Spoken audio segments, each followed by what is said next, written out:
les examens de fin d'année et les premiers à plancher sont les candidats du cours moyen deuxième année pour l'obtention du brevet d'études primaires. Une équipe de la rédaction s'est penchée sur le sujet. Les détails à venir. Et puis le coronavirus qui sévit toujours dans le monde actuellement, tous les secteurs d'activité sont impactés négativement. Un élément vous est proposé par la rédaction. Et pour clôturer, les informations sportives d'ici et d'ailleurs sont à venir. Si vous venez de nous rejoindre, c'est l'heure des informations sur Culture Télévision.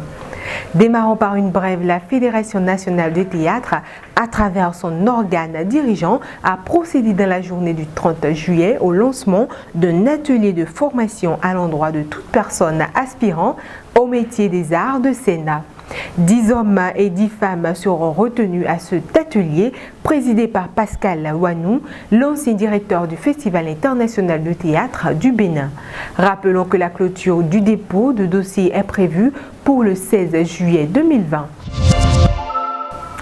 Covid à présent, la crise sanitaire liée au coronavirus qui sévit actuellement dans le monde n'est pas restée sans conséquences sur l'économie. Des effets négatifs, on en dénombre dans plusieurs secteurs d'activité. Suivez ici quelques usagers sur le sujet au micro de Mohamed Amoussa et Eric Berengan. J'avoue que cette crise a vraiment d'impact sur notre boulot. On n'arrive plus à bien gérer notre business. Et bon, nos artistes aussi sont là, ils n'ont plus de scène et tout. Et vous voyez, ce sont les scènes qui nourrissent l'artiste et le manager. Donc voilà, il n'y a plus de scène. Donc ça veut dire que les managers ne pourront plus arriver à subvenir à des besoins donnés. Voilà un peu. Donc, par exemple, nous pouvons citer des besoins comme le paiement des factures d'électricité, de l'eau. Les clients ne vont plus nous voir. Forcément, quand les clients vont venir nous voir, nous dans notre activité, il faut forcément toucher l'article, c'est-à-dire le tissu, le manipuler et tout avant de couper après la production, avant de la faire sortir. C'est des mains qui ont touché. Il n'y a pas de fête, il n'y a pas de spectacle, il n'y a rien. Les gens vont s'habiller pour aller où? C'est sur toute la ligne, tout est paralysé. C'est bien dommage que malheureusement, rien ne sera plus comme avant. La clientèle ne sort pas. Difficilement, les gens se déplacent parce qu'ils ont peur d'être contaminés et tout. Donc, ce qu'on essaie de faire, on essaie de s'adapter avec ce qui se passe. Donc, on essaie de mettre la priorité sur les livraisons. Donc, quand un client veut un article, tout se fait par Internet maintenant. Donc, quand il veut un article, on lui demande la taille, la pointure de l'enfant et tout. Et en fonction de ça, on essaie de sélectionner 2 ou 3 articles. Et un livreur fait la livraison vers cette personne-là. Et la personne essaie ça à son enfant. Dans la mission de veiller à la bonne organisation de la société civile culturelle béninoise, de contribuer à son animation et à la bonne qualité de sa gouvernance, la Direction des Arts et du Livre, dirigée par Kofi Atedem, met les bouchées doubles pour réussir la mise sur pied du Conseil national des organisations d'artistes. Dans le même ordre, la phase d'intensification des associations d'artistes sont lancées depuis le 22 juin. Les examens de fin d'année en approche du 6 au 9 juillet 2020. L'examen du certificat d'études primaires se déroulera sur toute l'étendue du territoire national. Au nombre de 206 313, dont 96 614 filles, les candidats essayeront de tirer leur épingle du jeu pour leur entrée au collège. Mohamed Amoussa pour le point. Ils sont au total 206 131 candidats, dont 96 614 filles, à prendre part à l'examen du certificat d'études primaires CEP, session de 2020, qui se tient du 6 au 9 juillet. Le plus jeune est âgé de 9 ans, pendant que le plus âgé a 68 ans. Les candidats à besoins spécifiques sont au nombre de 77, avec 34 filles. On dénombre 52 sourds-muets, 6 handicapés moteurs et 9 aveugles. Au total, 746 centres de composition ont été retenus sur toute l'étendue du territoire national pour abriter le déroulement des épreuves. Il faut noter que les candidats composeront en dessin pour les épreuves artistiques, pour les épreuves physiques et sportives. Ils seront évalués en course de vitesse et lancers de balles. Bonne chance à tous les candidats et candidates qui composeront pour décrocher leur entrée au cours secondaire. Et puis à quelques heures du démarrage de l'examen du certificat d'études primaires, force est de constater que quelques centres d'examen sont inondés. Quelles sont les dispositions prises par les autorités pour le déroulement de l'examen? Le CA du 10e arrondissement était au micro de Patrice Guézo et de Eric Berengan. Dans le 10e arrondissement, nous avons 3 centres d'examen. Il y a l'école des Sceaux. L'école des Sceaux est en chantier, donc les élèves sont ramenés au niveau du CEG Vedocor. Nous avons le 2e centre,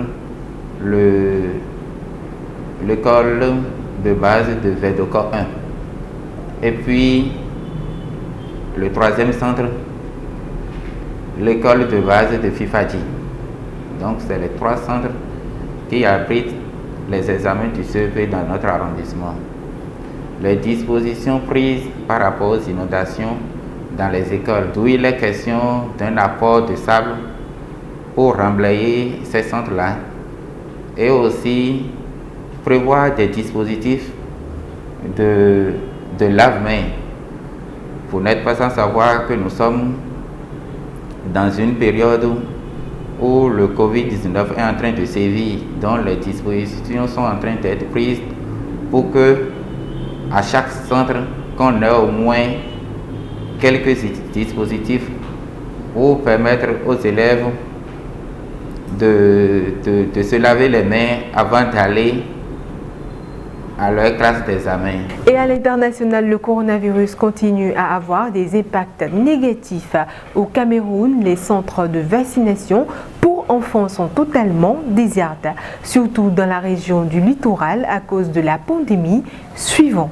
Depuis l'apparition de la Covid-19, les enfants de 0 à 2 ans ne reçoivent plus de vaccins de lutte contre la rougeole ou contre la poliomyélite. Pourtant, ils doivent le recevoir avant d'atteindre 24 mois, car c'est un procédé médical primordial pour ces enfants. Se soumettre à cette pratique est déterminante pour la santé, expose les enfants à plusieurs maladies évitables par la vaccination, telles que la poliomyélite et la rougeole, a confié le coordinateur du programme élargi de vaccination Léona Iwane à nos confrères du Cameroun Tribune. Il ajoute: on s'est rendu compte en ce qui concerne la région du littoral que les performances ne sont pas à la hauteur des attentes. Elles ont fléchi par rapport aux années antérieures. Il est donc question de multiplier les efforts afin d'extirper des idées reçues en ce qui concerne la vaccination, maintenir la flamme de celle-ci allumée pour circonscrire l'expansion des épidémies et pandémies. Pour rappel, la rougeole est la 4e cause de décès chez les enfants de moins de 2 ans. Les données indiquent que cette maladie éruptive et très contagieuse s'est rapidement propagée entre 2017 et 2020 et que 75% de cas sont des sujets non vaccinés. Des nouvelles du monde sportif à présent. La Fédération béninoise de football met un point final sur la saison 2019-2020 et de la Ligue Vitalor 1, 2 et 3, mais également dans cette page sport, il sera question de Lionel Messi qui a atteint la barre des 700 réalisations dans sa carrière professionnelle. Gilles Cressaïté, Patrice Guézo.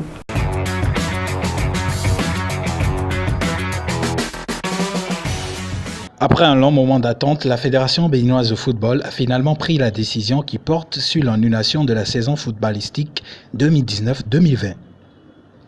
Il n'y a ni montée, ni descente, ni de champion. La saison 2019-2020 est donc morte. C'est à travers un communiqué que la FBF a rendu publique la dite décision.